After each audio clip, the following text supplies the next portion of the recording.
if f equal to f of x square plus 2z y square plus 2zx মানে এটা কার function, যে ফাংশনটা দেওয়া আছে এই ফাংশনটাই কিন্তু দেখো x স্কয়ার প্লাস yz, মনে করো এটা u, এটা মনে করো v, তাহলে কি f is a function of u v, u আবার কার ফাংশন, u ফাংশন দেখো কার ফাংশন, u কার ফাংশন xy না,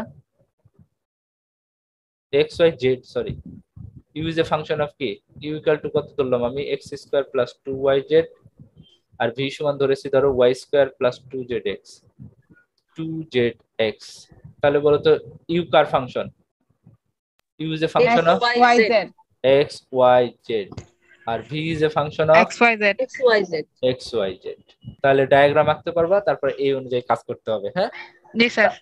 তাহলে আমরা দেখো তো এখন খেয়াল করে দেখো যে আর এস ধরছি, ইউভি না ধরে আর এস ধরছে, একই তো কথা নাকি, f equal to f r s, uv এর জায়গায় আমি ও আর এস ধরছে, তাহলে r equal to x square plus 2yz, s equal to y square plus 2zx।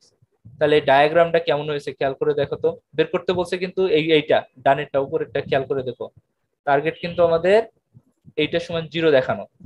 তাহলে আমরা প্রথমে দেখি f কার ফাংশন, r এবং s এর ফাংশন, r আবার কার ফাংশন x y z এর, s আবার কার ফাংশন x y z এর। তো তোমার এখান থেকে যদি বের করতে বলে del f divided by del x, del f divided by del x বের করতে পারবা এই ডায়াগ্রাম থেকে?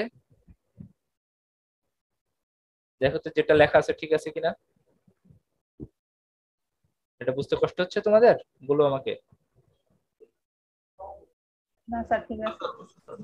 ঠিক আছে, del f divided by del x টা ঠিক আছে কি দেখো তো। জি স্যার। জি স্যার। তাহলে একইভাবে del f divided by del y বের করতে পারবা না? হ্যাঁ পারবো। কত হবে বলো দেখি। del f by del r into del r by del del y y হ্যাঁ plus Plus- del f। এইটা ঠিক আছে, দেখো তো এটা কিনা। জি স্যার এটা। আর del f divided by del z সমান এটা হবে কিনা দেখো, একটু দেখো, দেখলে বুঝতে পারবো আশা করি। এইটা সমান এইটা, এটা সমান এইটা, এটা সমান এইটা, এই ডায়াগ্রাম থেকে দেখো এই তিনটা লেখা যায় কিনা। জি স্যার ঠিক আছে। ঠিক আছে, তাহলে এখন তো কিছু নাই, এই ক্যালকুলেশন তো তোমাদের পারা উচিত। আমি যদি পার্শিয়াল ডিফারেন্সিয়েশনের থিমটা বুঝি, del f divided by del r সমান কত বলো দেখি এখান থেকে, del f divided by del r সমান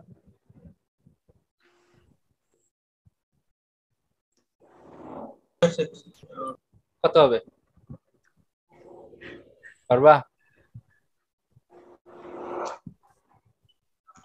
del r, hmm, del f by del r, এখন del হলো কি r, প্রথম f এর মান বসিয়ে এই del f divided by del r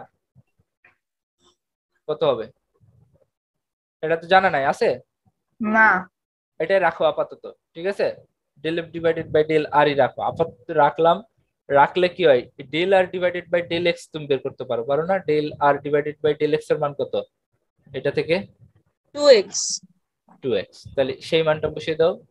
R del f divided by del s এর মান তো আমার জানা নাই, তাহলে এই 2z মান বসিয়ে দিলাম এই del s divided by del x এর, প্রত্যেকটার এইভাবে মান বসিয়ে দিলাম। ঠিক আছে, এখন ক্যালকুলেশনে দেখো লেফট সাইড কি দেওয়া আছে, আমরা কিন্তু এই শুধু এইটুকুর মান বসিয়েছি, এটা বের করছি, এটা বের করছি, এটা বের করছি, তিনটা। এবার লেফট সাইডে কি আছে, এদের সাথে y square minus zx multiply আছে, এটার সাথে আছে x স্কয়ার মাইনাস yz, এটার সাথে আছে z স্কয়ার মাইনাস xy। তাহলে লেফট হ্যান্ড সাইডে যদি এই মানগুলো আমরা বসিয়ে দিই, তাহলে এরকম আসে কিনা দেখো তো ফরম্যাটটা। এই del f divided by del x এর মানটা বসিয়ে দাও এখন, এরকম আসবে জিনিসটা, দেখো আমি ঠিক আছে কিনা। এই যে del f divided by del x এর মানটা এখানে বসিয়ে দিয়েছো, del f divided by del y এর মানটা এই পুরাটা বসিয়ে দিয়েছো, এই যে এই মানটা, এই মানটা এখানে বসিয়ে দিয়েছো, এই মানটা এখানে বসিয়ে দিয়েছো এই fx এর জায়গায়। আর এইখানে যে মানটা এসেছে del f divided by del z, এই মানটা তুমি খেয়াল করে দেখো এই জায়গায় বসিয়ে দিয়েছো, তার মানে এই জায়গাটা বসিয়েছো। ঠিক আছে,